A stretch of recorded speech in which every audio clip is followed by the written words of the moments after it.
அனைவருக்கும் வணக்கம். இன்று மகா சிவராத்திரி தினம். இந்த தினத்தில் நாம் அனைவரும் மிகவும் விசேஷமாக இந்த மகா சிவராத்திரியை வருடம் கொண்டாடி வருகிறோம். இன்று மாலை இந்த மகா சிவராத்திரி என்பது ஒவ்வொரு வருடமும் மாசி மாதம் சதுர்த்தசி திதியில் கொண்டாடி வருகிறோம். இன்று இந்த சதுர்த்தசி திதி என்பது மாலை 5:05 மறுநாள் 16/2/2026 மாலை 5:34 வரை இந்த சதுர்த்தசி திதி இருக்கும். இந்த நேரத்தில் தான் நாம் இந்த மகா சிவராத்திரி கொண்டாட வேண்டும். இந்த நேரம்தான் சிவனுக்கு உகந்த நேரம். இன்று விசுவாசி வருடம் மாசி மாதம் 3ஆம் நாள் 5:05 சதுர்த்தசி திதி தொடங்குகிறது. பின் மாசி மாதம் 4ஆம் நாள் 16/2/2026 5:34 சதுர்த்தசி திதி முடிவடையும். இந்த நேரத்தில் தான் நாம் மகா சிவராத்திரி கொண்டாடி வருகிறோம். சிவராத்திரி என்று இரவு முழுவதும் 4 காலங்களாக பிரித்து இறைவனை வழிபடுவது சிறப்பு. முதல் கால பூஜை எப்படி செய்ய வேண்டும் என்றால், பிப்ரவரி 15 இன்று மாலை 6:11 நிமிடத்திற்கு தொடங்கி, அதே போல இரவு 9:23 வரை இந்த முதல் பூஜையை முடிக்க வேண்டும். இதுக்கு அபிஷேகம் எப்படி செய்ய வேண்டும் என்றால், பஞ்சகவ்யம், பால், தயிர், நெய், குரோமியம், சாணம் இவற்றை கலந்து சிவனுக்கு அபிஷேகம் செய்ய வேண்டும். அதே போல அர்ச்சனை வில்வ இலைகளால் சிவனை அர்ச்சனை செய்ய வேண்டும். பலன் செல்வம் பெருக, வேலை வாய்ப்பில் ஒரு முன்னேற்றம் ஏற்படும். 2ஆம் கால பூஜை என்பது இரவு 9:23 தொடங்கி 12:35 வரை இருக்கும். இந்த நேரத்தில் 2ஆம் கால பூஜையை நாம் முடிக்க வேண்டும். இந்த காலத்திற்குள் அபிஷேகம் பஞ்சாமிர்தம் மற்றும் சந்தனம் கொண்டு அபிஷேகம் செய்ய வேண்டும். தாமரை மலர்கள் அல்லது துளசி கொண்டு அர்ச்சனை செய்ய வேண்டும். தொழில் முன்னேற்றம் ஏற்படும். இந்த 2ஆம் கால பூஜை செய்வதால் தொழில் முன்னேற்றம் ஏற்படும் நமக்கு. அதே போல 3ஆம் கால பூஜை என்பது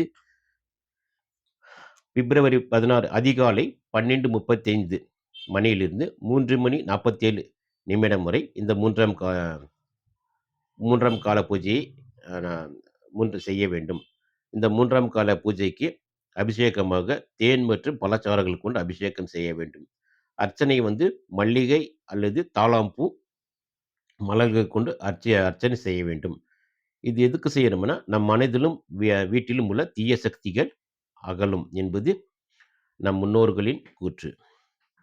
அதே போல 4ஆம் கால பூஜை என்பது அதிகாலை பிப்ரவரி 16 3:47 6:59 வரை என்ற 4ஆம் கால பூஜையை செய்து முடிக்க வேண்டும். அபிஷேகம் கரும்புச்சாறு மற்றும் பன்னீர் கொண்டு அபிஷேகம் செய்ய வேண்டும். அர்ச்சனை நந்தியாவட்டை அல்லது சாமந்தி மலர் கொண்டு அர்ச்சனை செய்ய வேண்டும்.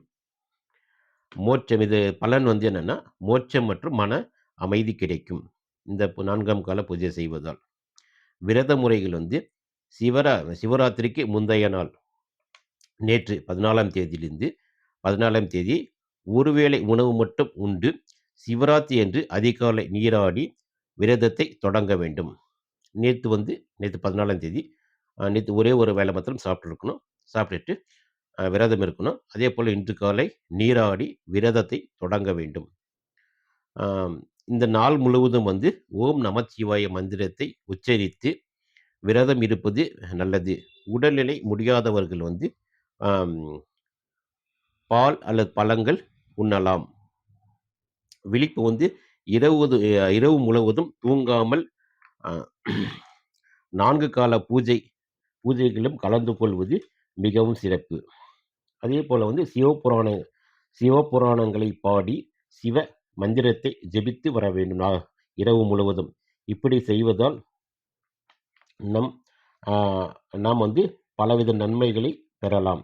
அதேபோல சிவனின் பரிபூரண அருளைப் பெற்று நம் மி நம் அனைத்து துன்பங்களிலிருந்தும் விடுதலை கிடைக்கும் என்பது நம் முன்னோர்களின் கூற்று.